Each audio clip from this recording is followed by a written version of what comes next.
সমকোট বাতিল সহ আরও বিভিন্ন দাবি নিয়ে সিটি এবং HMS সহ বিভিন্ন সংগঠনের শ্রমিক সংগঠনের সারা দেশ জুড়ে ধর্মঘট। কিন্তু এই রাজ্যে শুধু শিল্প ধর্মঘট আমরা দেখতে পাচ্ছি। সকাল থেকে দুর্গাপুর ইস্পাত কারখানা যে জায়গায় রয়েছে গেটের সামনে, একদিকে সিটু অন্যদিকে HMS, তারা বন্ধের সমর্থনে দাঁড়িয়েছে। অন্যদিকে একই ইস্যুতে কিন্তু INTTUC অর্থাৎ তৃণমূলের শ্রমিক সংগঠনও দাঁড়িয়ে আছে। আমরা দেখতে পাচ্ছি তারা বন্ধ সমর্থনে চাইছে না, কিন্তু কেন্দ্রীয় সরকারের এই নীতির বিরুদ্ধে এই দলগুলি কিন্তু বন্ধ এক পক্ষে, অন্যদিকে বন্ধের বিপক্ষে দাঁড়িয়েছে। একটা উত্তেজনার সৃষ্টি হয়েছে, মাঝখানে রয়েছে আমরা দেখতে পাচ্ছি দুর্গাপুর থানার পুলিশ। কারণ যে একদল চাইছে যে তারা এই বন্ধকে সমর্থন করে না, যেটা তৃণমূলের শ্রমিক সংগঠন। অন্যদিকে কিন্তু দেখতে পাচ্ছি যে যারা রয়েছে সিটু HMS সহ বিভিন্ন শ্রমিক সংগঠন, তারা কিন্তু এই বন্ধকে সমর্থন করলেও তারা কিন্তু যারা এই শ্রমিক আমরা দেখতে পাচ্ছি প্রচুর শ্রমিক এই সময় দুর্গাপুর ইস্পাত কারখানায় ঢুকছে, তাদেরকে কিন্তু আটকাচ্ছে না। তারা রাস্তার ধারে দাঁড়িয়ে স্লোগান করছে। আমি বিপ্লবকে বলবো দেখাতে। একদিকে রয়েছে HMS, তারাও স্লোগান দিচ্ছে কালো পতাকা এবং সবুজ পতাকা নিয়ে তাদের। অন্যদিকে কিন্তু দেখতে পাচ্ছি সিটু, তারাও কিন্তু দাঁড়িয়ে আছে, তারাও এই আন্দোলনের সামিল হয়েছে। আমরা এই কথা বলবো সিটুর সঙ্গে, সিটু যারা শ্রমিক সংগঠন আছে তাদের সঙ্গে কথা বলবো যে এই আন্দোলন সমকোট শ্রমিক বিরোধী, খেটে খাওয়া মানুষ বিরোধী যে সমকোট, সেই সমকোট বাতিলের দাবিতে কন্ট্রাক্টর ওয়ার্কারদের ন্যূনতম 26,000 টাকা বেতনের দাবিতে আজকের এই ধর্মঘট। আপনারা একদিকে ধর্মঘট করছেন যে এই মানে যে শ্রমিকরা যাতে না আসে, অন্যদিকে তৃণমূলের শ্রমিক সংগঠন তারা করছে কিন্তু যে তাদেরকে এই ধর্মঘট করতে দেবে না এবং তারাও শ্রমিক, কিন্তু একই ইস্যু অথচ আলাদা আলাদা কেন? দেখো, একই ইস্যু ওনারা বুঝছেন না। আজকে এটা মোদী সরকারের সমকোট বাতিলের দাবিতে হচ্ছে এই ধর্মঘট।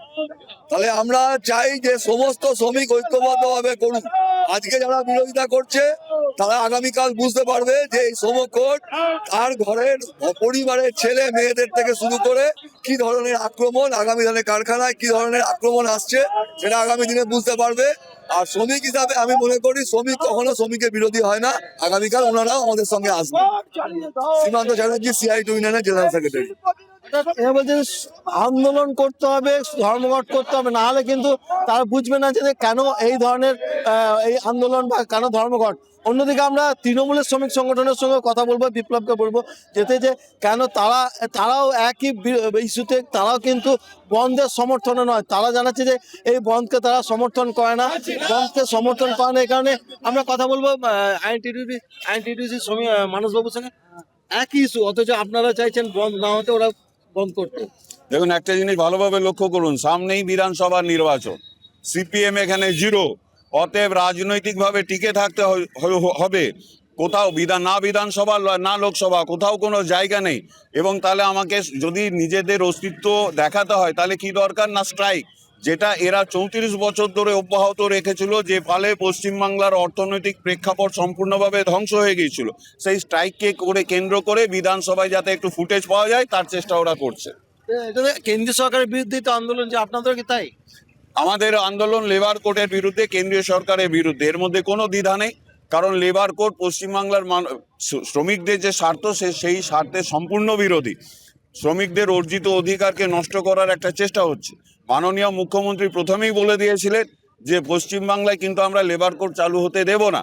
স্থায়ীভাবে এই নিয়ে নতুন কোনো ভাবার আমাদের অবকাশ নেই। তা সত্ত্বেও এই লেবার কোর্টের আমরা সম্পূর্ণ বিরোধিতা করছি, পাশাপাশি বন্ধেরও বিরোধিতা করছি। বন্ধ কোনো বিকল্প সমাধান নয়, অন্যভাবেই আন্দোলনের রাস্তায় থাকতে হবে, শ্রমকোটের বিরোধিতা করতে হবে। কারণ বন্ধ আরও নেগেটিভ ন্যারেটিভ পৌঁছে দেবে মানুষের কাছে, শিল্পপতিদের কাছে। ইনভেস্টমেন্ট আসবে না, কিন্তু বিভিন্ন রকম বিজনেস সামিটের মধ্য দিয়ে পশ্চিমবাংলার মাননীয় মুখ্যমন্ত্রী অনেক ইনভেস্টার পশ্চিমবাংলায় আজকে আকৃষ্ট হচ্ছেন, তারা ইনভেস্ট করছেন, কর্মদিবস বৃদ্ধি পাচ্ছে। সেইভাবে কর্মদিবস যখন বৃদ্ধি পাচ্ছে, মানুষের রোজগার বাড়ছে, মানুষের হাতে টাকা যাচ্ছে। পশ্চিমবাংলার সারা ভারতবর্ষের মধ্যে অর্থনৈতিকভাবে একটা সুদৃঢ় জায়গা করে নিয়েছে। জিডিপির গ্রোথ অনেক বেশি, ভারতবর্ষের জিডিপির গ্রোথের রেসপেক্টে অনেক বেশি হয়েছে। স্বাভাবিকভাবেই আমরা স্ট্রাইকের বিরোধিতা করছি। আমার নাম মানস অধিকারী, কোর কমিটির সদস্য। আইএনটিটিউসি কোর কমিটির সদস্য মানস অধিকারী বক্তব্য, বন্ধ করে কোনো কিছু কিন্তু হবে না, বন্ধের সমর্থন নয়, বন্ধ না করে আন্দোলন করতে হবে। তাদের যা ইস্যু, মূল ইস্যু সমকট বাতিল, সেটা নিয়ে তাদের কাছে যেতে হবে। এখানে সিটু বা অন্যান্য দল তারা চাইছে যে তারা এইখানে টিকে থাকার জন্য, এই রাজ্যে টিকে থাকার জন্য তারা শুধু এই বন্ধ করছে এবং মানুষের কাছে যাওয়ার চেষ্টা করছে, কিন্তু সেইভাবে সম্ভব নয়। বন্ধ না করে কিন্তু এই রাজ্যকে আরো এগিয়ে নিয়ে যেতে হবে। দুর্গাপুর থেকে বিপ্লব দাসের সাথে চিত্তরঞ্জন, জি 24 ঘন্টা। বাংলার আওয়াজ, বাঙালির আবেগ, জি 24 ঘন্টা।